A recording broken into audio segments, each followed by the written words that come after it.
Fourth Republic on May 29, 1999. From then till date, it has been a narrative of the good, the bad, and the ugly. Nigeria's political adventure under the leadership of His Excellency President Bola Ahmed Tinubu GCFR is however hinged on the promise of a renewed hope agenda. This government has shown itself to be a government of transformation. Transformation in the sense that at the time the government came into power in 2023, the economy was actually on the edge. It was on the brink of collapse. Mr. President, President Bola Ahmed Tinubu, on his first day in office, declared that subsidy is gone. I quote. You see, it takes leaders, transformative leaders, and transformational leaders to take such decisions that might be painful. We are going downhill. We were eating our tomorrow yesterday, not even today. You ate it yesterday, so perhaps we don't have anything here. That we need to restructure and we need to find a way around to stabilize so that we can grow. 65 years and policies had been made and unmade, yet democracy stands firm, even with the economic reforms and consequent hardship experienced by Nigerians. Nigeria is a land of treasures, blessed with oil, gas, agriculture, and human talents. Innovations thrive from the booming tech hubs of Lagos to other bustling markets across the country. Alongside the growth lies the travail of insecurity, highlighted by insurgency, banditry, and communal clashes, all of which have threatened our peace and stability. Yet the courage of the armed forces, coupled with community resilience, keeps the hope of a safer, united Nigeria alive. Let's say in the areas of security, because if you can look at them, we can't even travel as far as we normally, based on the areas of if I travel, what will happen on the road. But I think with the progress of the government recently, there are improvements in, and they are reducing insecurities. We have not gotten there yet, do you understand? But we've seen flashes of good governance. Infrastructure renewal drive, roads, rails, bridges, and power projects tell a story of progress, though not without setbacks. The ongoing Lagos-Calabar Coastal Highway, Sokoto-Badagry Expressway to the newly branded Nigerian Railway Corporation, the Student Loans Initiative, revenue and fiscal improvement, increase in daily oil production, social welfare, and many more indicates Nigeria's continual development, slowly but steadily moving towards the haven of hope and comfort. Look at the GDP. The GDP of about 4.4% growth, right, is the highest we have had in years. And the same thing for the reserves, for the foreign exchange reserves. Agriculture has been promoted, investment in infrastructure, the Lagos-Calabar Coastal Road, the one from Badagry to Sokoto, there are so many initiatives. The railway lines are being improved upon. Electricity supply, yes, we are not there yet, but we can see improvements. At 65, Nigeria is still a work in progress, a nation striving to reconcile our challenges with our vast potential. Today is not just about where we are, but where we are going. With unity, accountability, and vision, the dream of a stronger, more prosperous Nigeria remains alive. It is all about a renewed hope agenda. God bless Nigeria.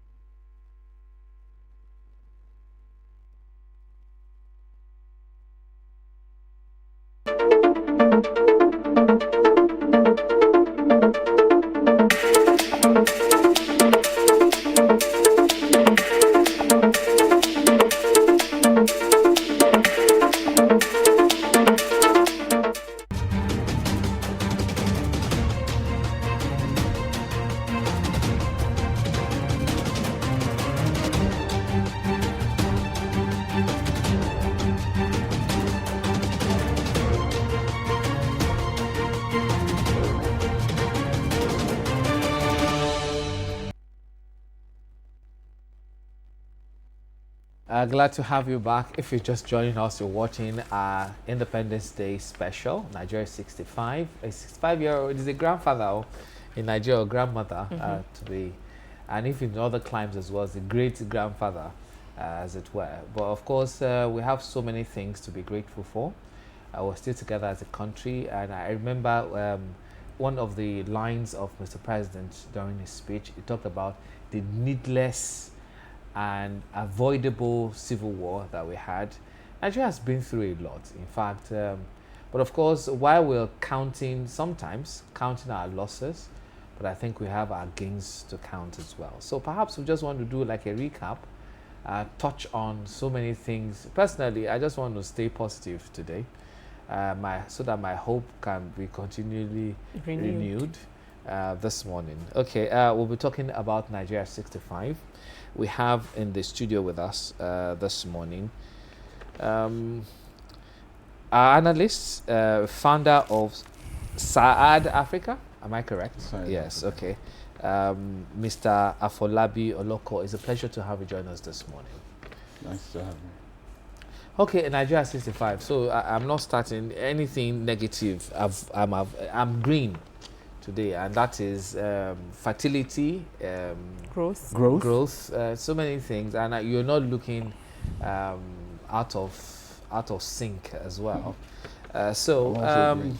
What are those things that make you happy that one, we're together as a nation, or better still, what are you happy for when you think about Nigeria at 65? Well, happy independence to all Nigerians today. Well, anyway, thank you for having me once again. I think there are a lot of issues here. Nigeria has been one of the things I think I'm going to be positive, just like you. Thank you. About, just to be positive and to be happy about having Nigeria together still till today. We've been through a lot.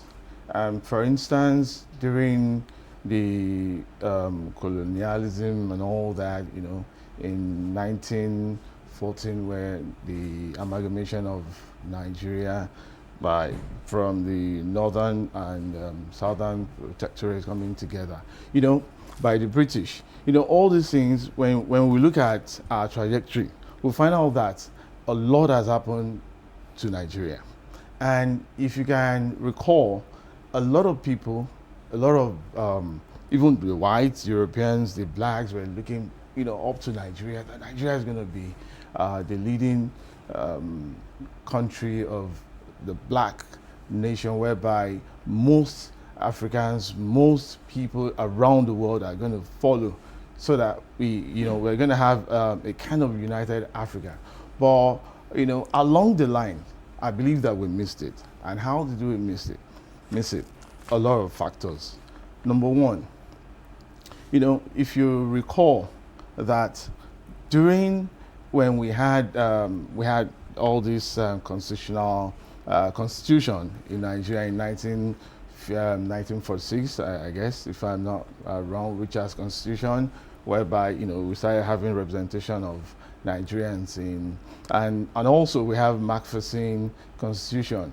That goes to that was in 1951, and also in 1954, if I can remember, Macpherson constitution. The trajectory like that was going, and we were getting better, kind of, in the sense that the Nigerian politics were kind of all right. At some point, we were all eyes was on Nigeria. I remember Tafawa Balewa being the Prime Minister of Nigeria at that time. We had this respect that even when we go out there, people are always looking forward to Nigeria being as the giant of Africa, and also the most populous black nation. So, this giant of Africa thing has always been there for us, that, okay, we are going to be leading, shining light and all that. But at the end of the day, things went, I don't know how to explain what happened. But what I can tell you categorically has always been that the leadership. And having a leadership problem, it is major. And it burdens my heart a lot, to the point that, you know, I believe if I talk about Singapore today, I talk about Malaysia and some other countries, they were not supposed to be on the same level or at par with us. But at the end of the day, right now, what we have is a Nigeria that is good, not to say something else. And how do I mean? If you recall that as at that time, those years where Nigeria has been, you know, in the fourth, we have everything that it's you can ever talk about. And that's why, because I know if we want to go about with the lamentation about what Nigeria has gotten wrong, perhaps we won't live here. We need to catalogue how bad it has been. But I just want you to look from a prism of, is it all that bad? What have we done right? Let's start from there. Perhaps we can move maybe later in the show. I will, of course, allow you, or my colleagues will ask you the question of, so how have we, where did we get it wrong? But first, what are those things you can say, look, the president also highlighted it, said in 1960, when we became, Nigeria only has 120 secondary schools. Now he's talking about 23 or 23. 24,000. Then it was only University College Ibadan and Yaba Tech.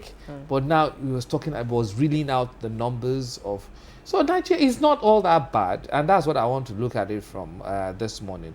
Is it that bad with Nigeria? Honestly, I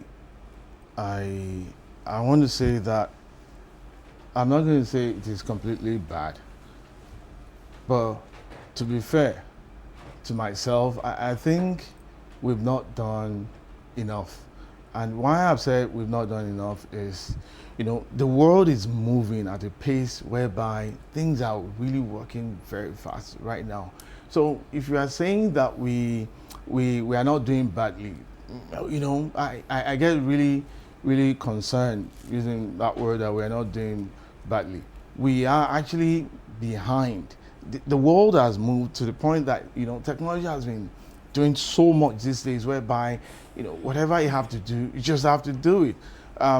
For instance, when I was talking about one of the setbacks, or some of the setbacks that we've had over the years, it has always been those that are managing politics. And, you know, when you don't get it right through politics, it becomes a serious problem. When you don't get it right, in the sense that those that are supposed to be in the helms of our affair to ensure that we have, or they have this projection of how a nation is, you know, to be organized, then it becomes a problem.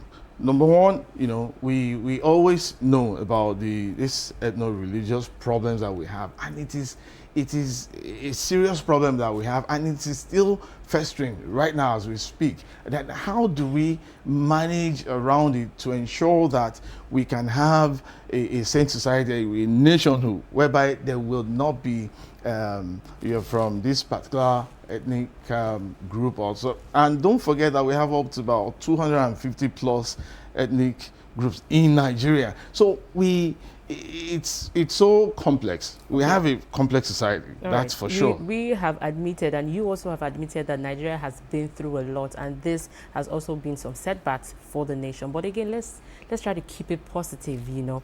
And so let's look at some of the sectors as of the Nigeria of today that we can look at, and it's giving us hope. Well, I believe few things here and there has been, well, they've actually tried, but when we want to look at this, honestly, I don't know how to scale it. And the reason is, when you talk about, for instance, in Lagos State, some things are here and there, they are managing to do a few things here and there. But the problem is, are we going to look at it from the point of view of all the 36 states plus FCT? No. There are states here in Nigeria that you'll be surprised that why are they still this backward? So it becomes, you know, for me to analyze such, like I said earlier, that I don't want to be negative, but along the line, by the time I start analyzing this whole thing, I find out that most of the time, Perhaps always you are been- there already. before you Just come stick in, to it. Yeah, yeah. Before you come in, I do agree with you that we got it wrong at some point in terms of policies, quality of leadership, and whether we like it or not, we've been very prodigal with the natural resources given to us by God.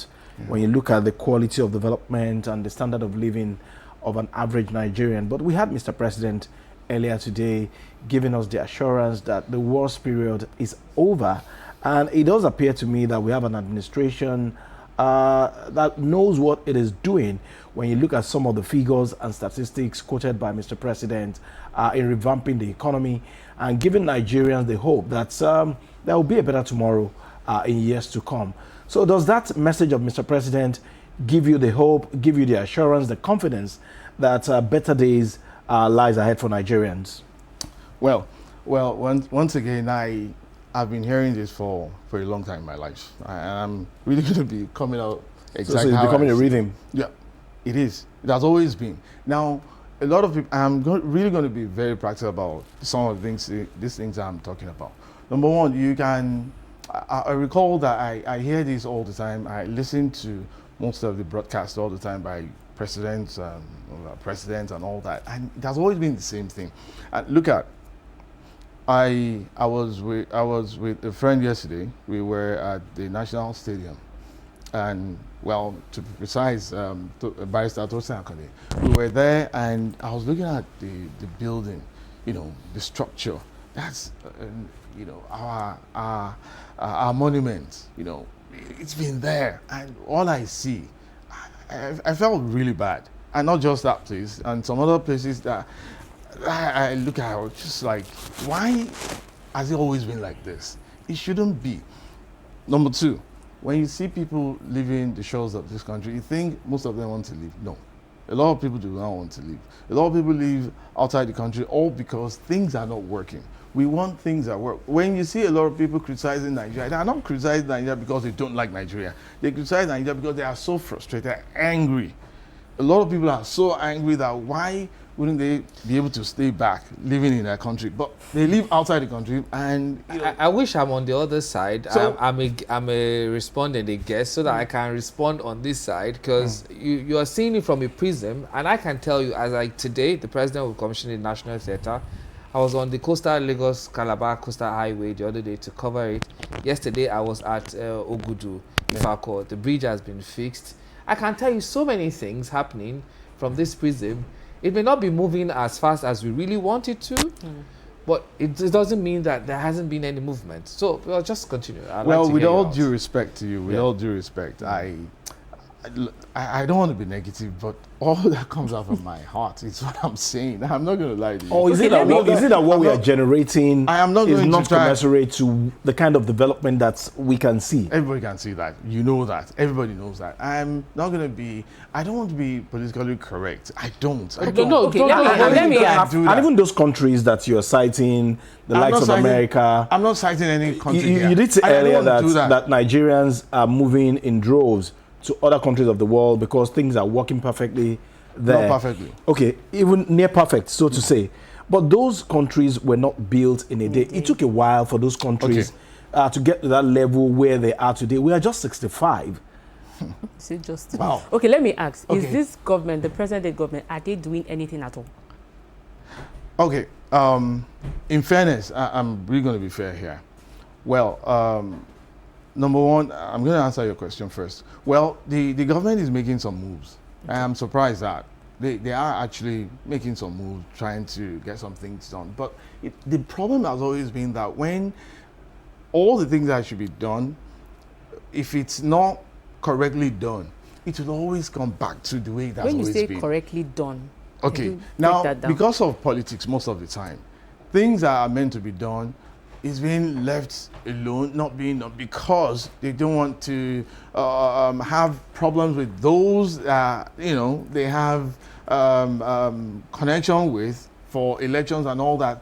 And that is why a lot of people are clamoring for electoral reforms that will be of the people, whereby people can vote and have it counted. At the end of the day, there will be developments. What brings about development in any nation of the world, and most of these countries in the world that are developed, is because they have electoral systems that work, whereby when you are not really working towards the development of the people, you'll be voted out. But in our climb here, in our situation here, it is not like that.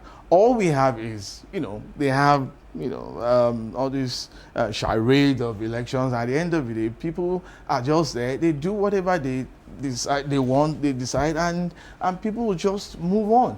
That's not what we want. What we want is a development indeed, whereby, okay, let me just give you an example. When I was talking about technology can solve a lot of problems, at least 70%. But why are they not deploying technology for everything? The reason we all know, and we shouldn't be. What reason? We don't all know. Well, most of the reason, it has always been politics. What will not be in your favor? Would you want to approve it? No, and that's the problem. Can you just cite some examples? I want to disagree I'd like with to you. know. When you look at the NEL fund, for you to apply for NEL fund, you don't need to meet anybody physically. That is technology. And the new tax laws that we have, Nigerians will be paying their taxes electronically, just like we have with the LRS now. So is that not technology? Okay. And we have a minister, a young minister, who is doing everything possible to ensure that we have this catch up with the level of development in terms of technology like we have in other climes. Honestly, I'm not going to be carried away with some of the things Japan. So what exactly does Nigerians want? I agree that they've been making some moves. Because these are steps towards making the nation great. It is. It's fine. It won't happen in a day. I like it. It is. Look, why when I try to say that I am not going to be carried away is because over time, it has always been like this, and before you know it, they resent on some of the things they promised or they do, because it might be due to political alignment and all sorts of things. So that's why I'm always very conscious, and I try to wait and see if it's really going to sail through. Now, all the reforms. Are they not visible enough for you to see? Yeah. They are good, actually. They are good. All these things are long overdue. Okay. When they come up, excuse me, let me finish with this, my line of thought. Yeah. When they come up with all these reforms, and we tend to see that, one big. No, it's not a big deal. These are basic things that should be done. If you talk about basic amenities of life, why can't we have it? What's the big deal about having good roads, water, housing, and so on and so forth, and welfare as well? What's the big deal? No big deal. So when you the way you are sounding right now, that they've done this, they've done that, what have they done? Okay, so I like to, before we wrap up, because I learned that we said we have a few more minutes to go. So how is an hypothetical question. So do you prefer that Nigeria as it is, we just say, it's just normal thing they're doing, or you find a situation where we have a significant number of people say, look, we're moving in the wrong direction, let's retrace our steps and let us have a collective will to move in that direction? Or we say, they're doing it, we're not hopeful about how this is going to pan out, this is another deja vu, this is going to play out like it has always been. So we should just don't have any hope as to whether this will be the right thing, because this has been a vicious circle. Is that what you're saying? Well, no, that's all I'm saying. Well, I haven't said all that I've said so far. I see light at the end of the tunnel with all the reforms that have, this particular government have started, and I hope they stay on it and they continue and they get better and better. That's what I believe. If it goes this way, they continue and do not mix politics with it, then I think things can still get better. All right, we must thank you very much, Afolabi Oloko, founder Sahad Africa, for coming this morning to come and give us your own perspective on Nigeria at 65. And like you rightly pointed out, we got it wrong at some point in terms of leadership, in terms of policies, but then we should be hopeful that better days will surely come with the quality of leaders that we have presently running the affairs of the country. We must thank you very much for your time. Thanks so much. Thank you for coming. All right, we'll take another quick break. When we come back, we'll be looking at security in 65 years as well as the economy of the country so far. Don't go anywhere. Do stay with us.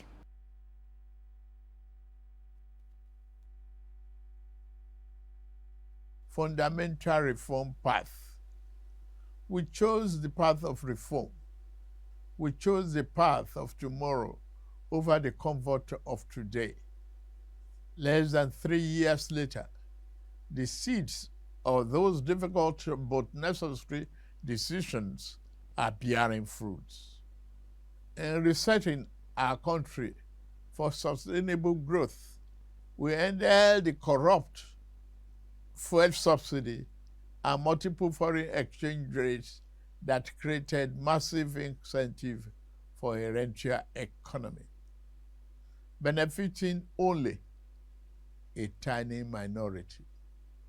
At the same time, the masses received little or nothing from our commonwealth.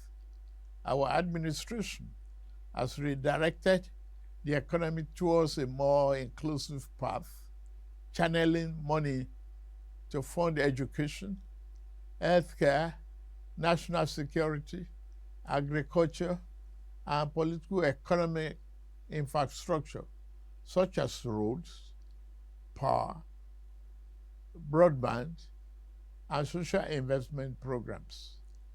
These initiatives will generally improve Nigerians' quality of life as a result of the tough decisions we made. The federal and state government, including local government, now have more money to take care of the people at the lower level of the ladder to address our development challenges. Fellow Nigerians, we are racing against time. We must build the road we need, repair the ones that have become descriptive, and construct the schools our children will attend and the hospitals that will care for our people. We have to plan for the generations that will come after us.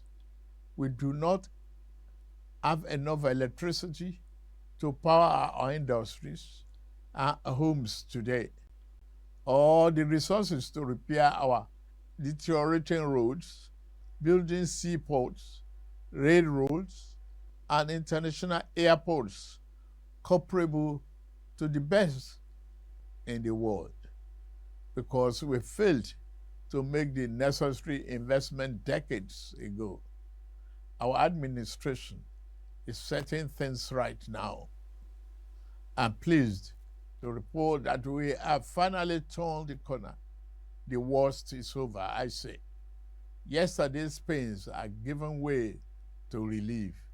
I salute your endurance, support, and understanding. I will continue to work for you and justify the confidence you repose in me to steer the ship of our nation to a safer harbor. Under our leadership, our economy is recovering fast, and the reforms we started over 2 years ago are delivering tangible results. The second quarter 2025 gross domestic product grew by 4.23%. That's Nigeria's fastest pace in 4 years, and outpaced the 3.4% projected by the International Monetary Fund. Inflation declined to 20.12% in August 2025, the lowest level in 3 years. The administration is working diligently to boost agricultural production and ensure food security to reducing food costs. In the last 2 years of our administration, we've achieved 12 remarkable economic milestones as a result of the implementation of our sound fiscal and monetary policies. We have attained a record-breaking increase in non-oil revenue, achieving 2025 target by August with over 20 trillion naira. In September 2025 alone, we raised 3.65 trillion. That is 411% higher than the amount.